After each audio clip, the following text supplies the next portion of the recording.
Hello and welcome to the Chess Pit, the podcast where three guys talk about the FIDE World Rapid.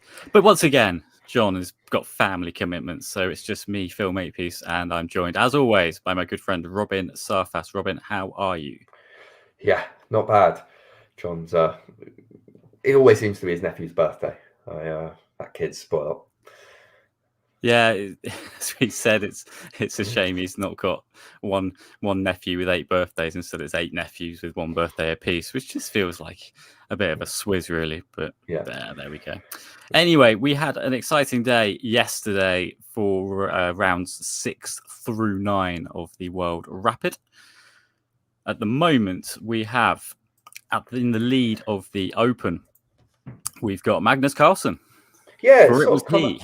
sort of come out of nowhere, really.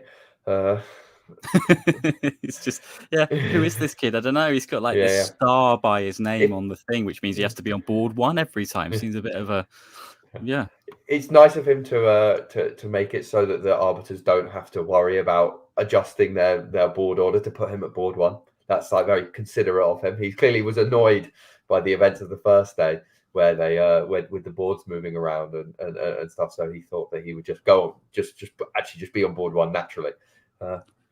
In the 2000 British Championship, Julian Hodgson wasn't happy with the quality of the school chairs they were given at Millfield School. So he shipped in his own very, very comfortable leather-back reclinable desk chair. Yeah. And he was on board 1. He was the top seed. He was rated 2640. And he drew in round 1 with a guy called... this is so annoying, but he was an Indian teenager who then became a grandmaster. And then in round 2, he played John Spielman. It was a weird one where they'd both drawn their first games with the top 2 seeds, but just the machinations of the pairings meant that they had to play each other. Obviously, he's having to wheel his big chair down to like board 20 odd. And then he lost against Spielman. He's having to then wheel his chair further down the boards into sort of the 30s. And then it was just this thing where the chair would just you'd see every day as you kept winning, would just go through the hall and eventually went back to board 1 and then he did actually win the championship with 8.5. He won 8 out, got 8 out of his final 9. But I imagine if Carlsen wasn't having this thing and they had to move that camera back down the hall and then back up again, it would be exactly the same kind of thing. So Carlsen's leading on 7.5 out of 9. We said at the beginning in our preview, that we're expecting the winning scores to be in the 10 region, and that is still looking fairly likely.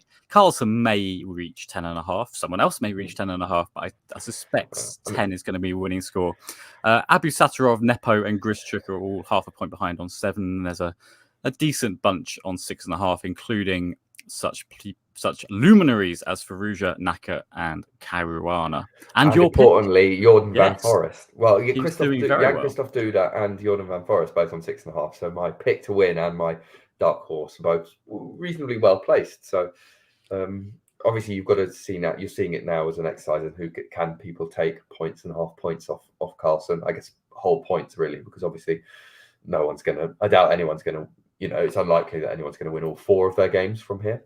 You would say so. Carlsen needs to, drop some stuff at least.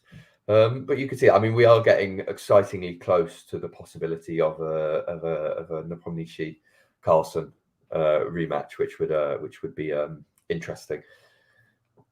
It's almost guaranteed, I think, at some point, probably if Nepo continues to pick up points. Likewise, Naka's only a point behind. There's a distinct possibility we could have a round 13 game with Carlsen on 9 or 9.5 and Naka on 8.5, and Naka needs to win to catch up. I suspect that Carlsen would still win on tiebreak, but there's all sorts of narratives that 7.5 out of 9 is clearly a very, very good score, but Carlsen isn't dominating. Let's say he's because 7 out of 9 is also a good score, right? So maybe Magnus's early draw, gave him he had the opportunity to then get a couple of slightly easier matches, maybe going through the rest of the first few rounds, right? Like, whereas if you live at the top of the standings, right, like Badr Jabava's faced like basically all of the top like people around the top now, just because he's been him and Duda won the first 4. Yeah, I mean, Carlsen didn't really play. I mean, okay, let's not drag Alexei Shirov through the mud any further. But let's, in terms of the people he played in the first 5 rounds, none of them are on more than 5.5 points. Yeah, and that is, I'd say, owing to his early draw, which meant he faced slightly easier opposition in the rounds 3 through 5. But then since then, he's played, I mean, basically his games yesterday, he's played 4 of the names we've mentioned. He played Jabava, Firouzja, Grishchuk, and Duda, and got 3 out of 4. He won with white, drew with black, and that seems to be the way things are going. He's got a 100% record with white at the moment, Carlsen. He's on 5 out of 5 with white, and he's drawn 3 and 1-1 with black. And this is also a big deal in an odd-numbered tournament. The odd number of rounds, he got white in round 1, and then had this weird double white in rounds 3 and 4, which I'm still not entirely sure why that happened, but I'll leave that to the arbiters of the world. But this thing where he's got white in round 1 means that he's very, very likely to get 7 whites, and it just makes a huge difference. Do you not think? Yeah, well, I guess huge difference, right? Like you're going to have one more game where you're white, and that's going to increase your winning chances by, I don't know, some percent, right? So it's not insignificant, right? Especially when it comes, especially if it ends up being tight. It's also probably he would probably say he's got Abdusattorov now with black, and that's kind of like Magnus would be heavily favoured to I guess if he was looking to get a win with black at some point, right? Like you would say, to getting a player who's a bit younger, lower rated, obviously a very promising player, but it's he's not having to play black against one of what you would say would be his like direct rivals, you would say, necessarily, and so he's maybe got a chance to actually get a winners back there, whereas he's sort of not, I guess, quite wasting a white against one of the top players. Well, we'll see how that game goes. Yeah, Abdusattorov Carlsen is the main attraction for round 10. Do you know much about this kid? I don't know anything about this kid. I would maybe argue that the main attraction of the first round is actually the all-Russian encounter of Grishuk Nepo. Okay. But is this not another Firouzja coming through? Another teenage wunderkind. No, I'm more excited. No, because I'm just wanting to see who Sergei Karyakin will be supporting on board too. Well, you think you're just going to see him get a quick draw and then come and just sort of stand next to one of them and put his arm around their shoulder and go, "Yes, I choose you." Yeah, well, presumably then Daniel Dubov will have to then be sort of stood on the other side of the board. He's not there, is he? He's Dubov's playing. Is he playing? Is he? Dubov's playing. Yeah. He had a he's on 5.5 out of 9. Okay. There was something funny happened yesterday. I think he lost a position from lost from a completely winning position at one stage on day 1. Okay, yeah, he's not doing. He's 4th seed, not doing fantastically well, is he? No. It's quite entertaining looking through, because we can't really. I mean, we can call them Russian, but we can't really. They're not representing Russia. You've got all these CFR. Yeah, it's like the old Confederation of something states we had in Euro '92. CIS played, I think. Right. Okay. Confederation of this is independent states. Confederation of Independent States. The People's Front of Russia versus the Russian People's Front. Yes, absolutely.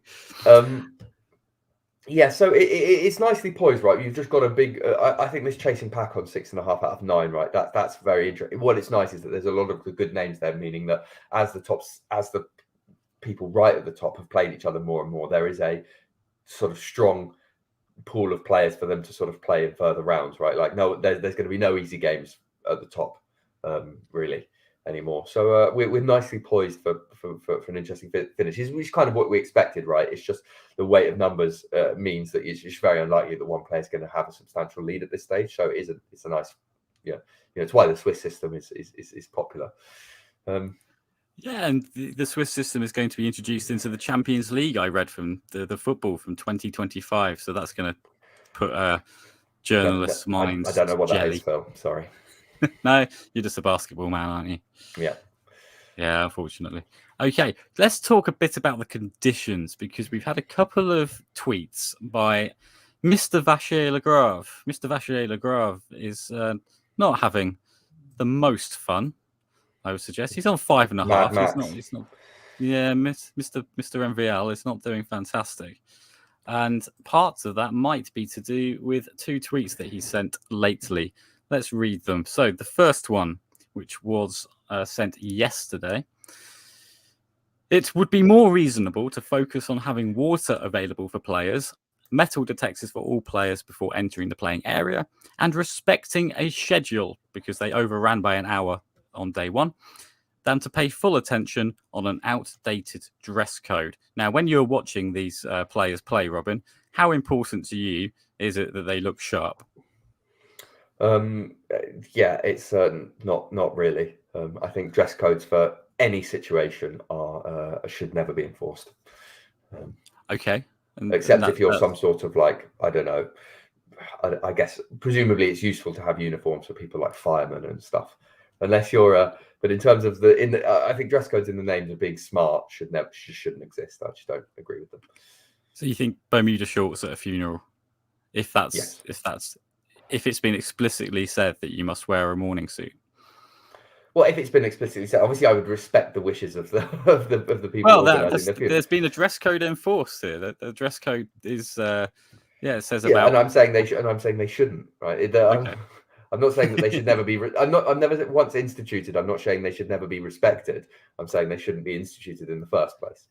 It's quite a good little dress code FIDE I've got there. I remember I haven't got it to hand, but I do remember it said Oxford shoes. They're really very keen on Oxford shoes, not Cambridge shoes, Oxford shoes. It's I mean it's just a bit archaic, right, for something like chess as well. It doesn't again it's just FIDE being a bit old fashioned, right? And also when you see the sort of difference between men's dress codes and women's, it's just there's just no need for it. I feel like this isn't. I feel like we insult the intelligence of our listenership by sort of having a conversation about whether or not we should. This is important, right? Because everyone knows that it's just silly. Yeah, so MVL was not very happy, and yeah, the schedule was. I actually didn't realize it because I was looking at the times of the tournament. Which it's in Poland. They're 1 hour ahead of us. I was looking at the schedule. They're on time. Yeah, but they were an hour behind. So that passed me by on on. Did they start late or were they delayed? They started 10 minutes late because there was all sorts of like announcements and things. But they'd had the like opening ceremony the previous day. But yeah, this whole thing where they're not. Yeah, I mean, in a pandemic situation, you'd think that they'd have tried to nail down the organization in terms of getting people in and out and stuff. I don't know. Anyway, he sent another one late last night, clearly in a bit of a funk. 150 players had to wait an extra 30 minutes for transportation at the end of the day, then had to fit inside the single bus that was provided. Not a single word of apology yet. And yeah, again, both of these tweets have been addressed directly to FIDE. FIDE will do nothing, you suspect, but that sounds awful. I mean, 150 people on a bus is. I can't imagine that. I mean, the old bendy buses we had, the double length buses we got in London for a few years before they started setting on fire. I think they were always setting on fire. I think they were spontaneously combusting. It was a.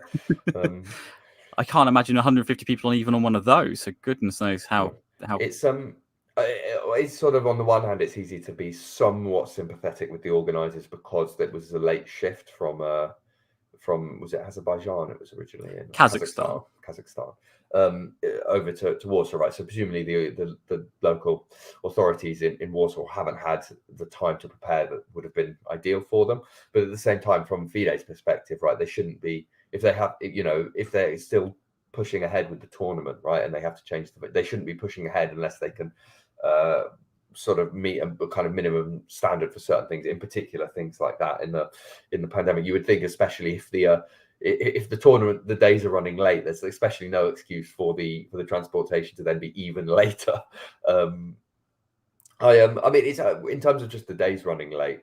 I don't really know what's happened there. Like some of the rounds might have just gone on for a bit longer as well. Like you can't predict, right? You're going to get some 103 move games, which mean that a round runs on an extra sort of 15, 20 minutes, right? Because of the increment. So you can't really necessarily legislate for that. And so I'm sympathetic with sort of the organisers on the ground in Warsaw, but FIDE, yeah, clearly needs to be doing more to ensure that there are contingency plans for such things to happen, just to make sure that the players are comfortable and safe and things like that.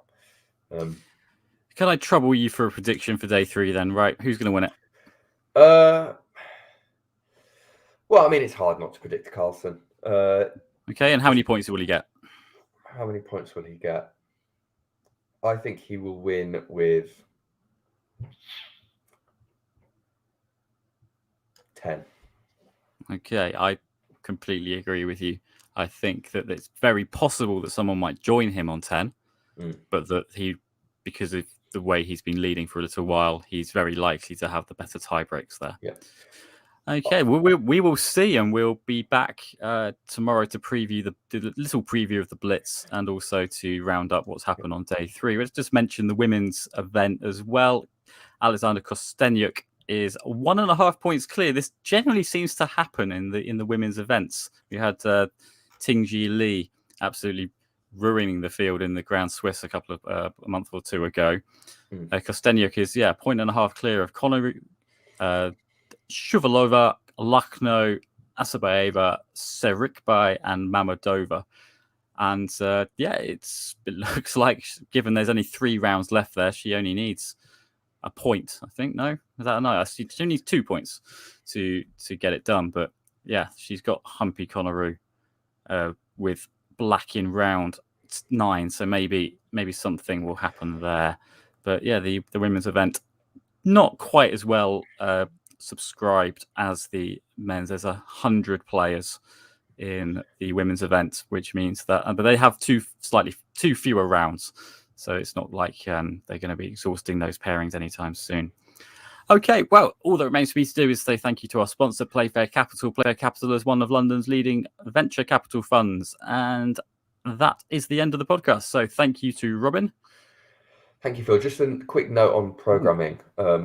Are we coming back later today after the conclusion of round 13? I suspect we'll do the same thing tomorrow morning, will we not? Tomorrow, and then the Blitz is starting. Is that tomorrow afternoon? The Blitz starts tomorrow afternoon. Yeah, there we go. So we will. There's 2 days of that, and that's going to be a roller coaster. 21 games, 11 on Wednesday, 10 on Thursday. So we'll see how that goes. Right. Thank you to all of you guys as well. And we will catch you very, very soon.